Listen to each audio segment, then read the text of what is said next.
বাগেরহাট সদর নিষিদ্ধ ছাত্রলীগের উপজেলা শাখার সভাপতি জুয়েল হাসান সাদ্দাম পরিবার স্ত্রী সন্তানের জানাজার জন্য প্যারোল চেয়ে পাননি বলে যে সংবাদ গণমাধ্যমে ও সামাজিক মাধ্যমে প্রকাশিত হয়েছে তা সঠিক নয়।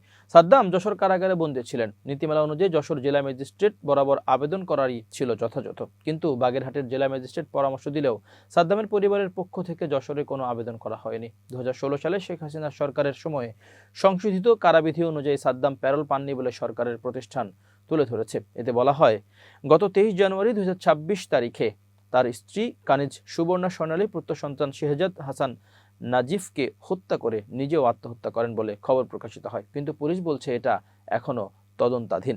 সুতরাং হত্যা নাকি সন্তান সহ আত্মহত্যা সে বিষয়ে নিশ্চিত করা কিছু বলা এখনো যাচ্ছে না। তবে স্ত্রী সন্তানের লাশ দেখার জন্য প্যারোল মঞ্জুর না হওয়ায় এবং তাদের লাশ যশোর কারাগারে নিয়ে যাওয়ার ঘটনায় জনমনে আলোড়ন তৈরি হয়। গণমাধ্যমে প্রচারিত হয় প্যারোলে মুক্তি না পাওয়ায় জেল গেটেই স্ত্রী সন্তানকে শেষবারের মতো দেখেন সাদ্দাম। এই ঘটনাকে কেন্দ্র করে গণমাধ্যম ও সোশ্যাল মিডিয়ায় ছড়িয়ে পড়ে বেশ কিছু প্রশ্ন। এসব প্রশ্নের উত্তর খুঁজতে প্রশাসন, কারা কর্তৃপক্ষ, পুলিশ ও নিহতের পরিবারের সাথে কথা বলেছে বাংলা ফ্যাক্ট টিম।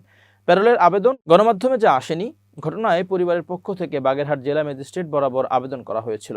যশোর জেলা ম্যাজিস্ট্রেটের ভাষ্য অনুযায়ী যেহেতু সাদ্দাম যশোর কারাগারে বন্দী, তাই বিষয়টি যশোর জেলা ম্যাজিস্ট্রেটের এখতিয়ারভুক্ত হওয়ার পরিবারকে সেই অনুযায়ী আবেদনের জন্য পরামর্শ দেওয়া হয়, কিন্তু পরিবারের নিয়ম অনুযায়ী যশোর জেলা ম্যাজিস্ট্রেট বরাবর আবেদন করেনি, বরং বাগেরহাট থেকে যশোরে লাশ নিয়ে যাওয়ার সিদ্ধান্ত নেয় পরিবার। এটি নিয়ে সামাজিক যোগাযোগ মাধ্যম ও গণমাধ্যমে বিভিন্ন রকম বিভ্রান্তি ছড়িয়েছে। ছাত্রলীগ নেতা সাদ্দামের প্যারোলের জন্য আবেদন নিয়ে বিভিন্ন গণমাধ্যমের সংবাদে পূর্ণাঙ্গ চিত্র উঠে আসেনি।